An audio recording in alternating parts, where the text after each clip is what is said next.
Assalamualaikum warahmatullahi wabarakatuh. Seorang bidan adalah perempuan yang telah menyelesaikan pendidikan kebidanan yang diakui oleh pemerintah dan organisasi profesi di suatu negara, serta memiliki kompetensi dan lisensi resmi untuk menjalankan praktik kebidanan secara profesional.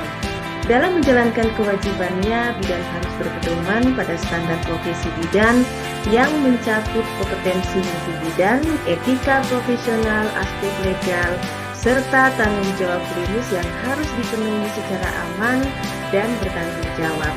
Bidan juga harus berpegang teguh pada filosofi, etika profesi, dan aspek legal dalam praktek kebidanan. Video belajar kita ini adalah bahas topik pada modul kelima tentang standar profesi kebidanan dalam asuhan kebidanan.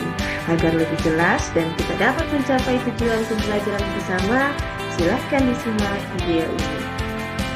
Materi pada video belajar ini adalah tentang prinsip standar profesi bidan, peran dan tanggung jawab bidan, manajemen dan komplikasi rujukan, serta pendokumentasian kebidanan. Prinsip standar profesi bidan berpusat pada ibu dan anak dengan menekankan penghormatan terhadap otonomi ibu, kebutuhan ibu dan anak sebagai prioritas utama pemberdayaan perempuan, dan asuhan yang bermutu tinggi serta komprehensif sepanjang kehamilan, persalinan, nifas, dan perawatan bayi baru lahir. Prinsip standar profesi bidan dalam layanan berkesinambungan meliputi penghormatan terhadap otonomi klien, berbuat baik, tidak merugikan, keadilan, kejujuran, kesetiaan, dan kerahasiaan. Prinsip standar profesi bidan berbasis bukti adalah penggunaan bukti ilmiah terbaru dan terbaik secara sistematis, eksplisit, dan bijaksana dalam pengambilan keputusan klinis untuk memberikan pelayanan kebidanan yang efektif, aman, dan sesuai kebutuhan pasien. Peran dan tanggung jawab bidan dalam masa nifas meliputi memberikan dukungan fisik dan psikologis kepada ibu untuk mengurangi ketegangan, mempromosikan hubungan antara ibu dan bayi dan keluarga, serta mendorong pemberian ASI secara dini dan nyaman. Peran dan tanggung jawab bidan pada masa neonatus meliputi memberikan asuhan kesehatan yang komprehensif kepada bayi baru lahir selama 0 hingga 28 hari. Bidan bertugas menjaga bayi tetap hangat, melakukan inisiasi menyusu dini, pemotongan dan perawatan kali pusat, pemberian suntikan vitamin K, pemberian salep mata antibiotik, imunisasi hepatitis B, pemeriksaan fisik bayi baru lahir, pemantauan tanda bahaya, penanganan asfiksia, serta merujuk kasus yang tidak dapat ditangani secara stabil ke fasilitas kesehatan yang lebih memadai. Peran dan tanggung jawab bidan pada bayi, balita, dan anak prasekolah meliputi pelayanan kesehatan komprehensif yang mencakup memberikan pelayanan perawatan esensial, menangani kondisi gawat darurat pada bayi baru lahir, memantau tumbuh kembang bayi dan anak, memberikan konseling dan penyuluhan kepada ibu dan keluarga, serta melaksanakan pelayanan kesehatan pada balita dan anak prasekolah. Peran dan tanggung jawab bidan pada semua tahap asuhan kebidanan meliputi pelaksanaan asuhan mulai dari kehamilan, persalinan, hingga masa nifas dan perawatan bayi baru lahir. Secara rinci, bidan berperan sebagai pelaksana, pengelola, pendidik, dan peneliti. Manajemen kebidanan adalah pendekatan atau metode pemecahan masalah secara sistematis yang digunakan oleh bidan dalam memberikan asuhan kebidanan. Manajemen risiko kebidanan adalah suatu proses sistematis untuk mengidentifikasi, menganalisis, mengevaluasi, dan mengelola risiko yang mungkin terjadi dalam praktik kebidanan dengan tujuan mencegah atau meminimalisasi dampak negatif risiko terhadap ibu dan bayi.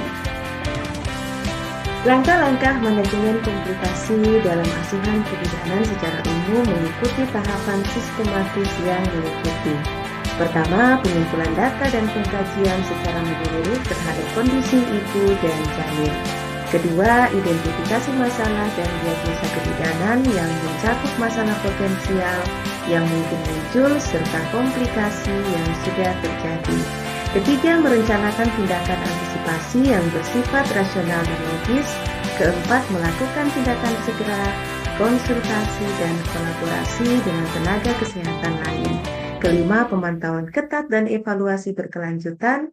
Keenam, memberikan edukasi dan konseling kepada ibu dan keluarga. Dan terakhir, evaluasi akhir dan tindak lanjut termasuk perencanaan pemulangan jika kondisi sudah stabil atau rujukan apabila masih membutuhkan penanganan lanjutan. Indikator manajemen komplikasi kebidanan yang harus dikelola mencakup beberapa aspek penting untuk mengukur kemampuan pelayanan kesehatan dalam menangani komplikasi pada ibu hamil, bersalin, dan nifas secara profesional. Aspek-aspek tersebut meliputi pertama, akses dan cakupan pelayanan antenatal, meliputi perdarahan, preeklamsi atau eklamsi. Kedua, manajemen persalinan seperti distosia bahu, kawat janin, malpresentasi, dan asfiksia. Ketiga, pelayanan pada masa nifas seperti perdarahan pasca persalinan dan infeksi maternal neonatal. Kompetensi bidan dalam manajemen komplikasi meliputi kemampuan untuk mengidentifikasi, merencanakan, dan mengelola komplikasi yang muncul selama kehamilan, persalinan, dan masa nifas termasuk kondisi kegawat daruratan yang memerlukan tindakan segera, kolaborasi, atau rujukan medis. Bidan harus mampu melakukan pengkajian lengkap, membuat diagnosis potensial, mengambil tindakan yang sesuai, serta melakukan evaluasi dan revisi rencana asuhan bersama klien untuk memastikan keselamatan ibu dan bayi. Pendokumentasian kebidanan adalah proses pencatatan dan penyimpanan informasi yang akurat dan lengkap mengenai seluruh kegiatan asuhan dan pelayanan kebidanan yang dilakukan oleh bidan kepada klien atau pasien. Dokumentasi berfungsi sebagai bukti tertulis yang menjadi alat komunikasi antara tenaga kesehatan, media informasi tentang status kesehatan pasien, serta sebagai alat legal yang menunjukkan tanggung jawab dan tanggung jawab bidan terhadap pelayanan yang diberikan. Tujuan utama pendokumentasian kebidanan adalah sebagai sarana pencatatan dan pelaporan informasi penting tentang status dan perkembangan kesehatan pasien yang menerima asuhan kebidanan. Beberapa metode dokumentasi kebidanan yang umum digunakan antara lain metode SOAP, SOAPIER, SOAPIE, dan SOAPIER. Prinsip pendokumentasian kebidanan harus lengkap, teliti, berdasarkan fakta, logis, dan dapat dibaca untuk memastikan rekam medis yang akurat dan dapat dipertanggungjawabkan secara profesional dan hukum.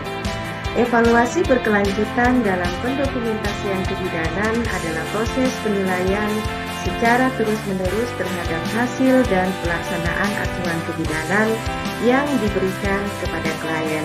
Evaluasi ini bertujuan untuk mengetahui dampak pelayanan, memastikan pencapaian kompetensi bidan atau mahasiswa kebidanan, memperbaiki mutu layanan, serta mendukung pengambilan keputusan terbaik untuk perawatan klien yang berkesinambungan. Semoga video belajar ini dapat memberikan pemahaman kita tentang standar profesi bidan dalam asuhan kebidanan. Untuk mencapai tujuan pembelajaran yang diharapkan dan membantu pemahaman mahasiswa pada topik ini, silakan mengerjakan soal-soal latihan kasus yang tertera pada deskripsi video ini. Sampai jumpa. Wassalamualaikum warahmatullahi wabarakatuh.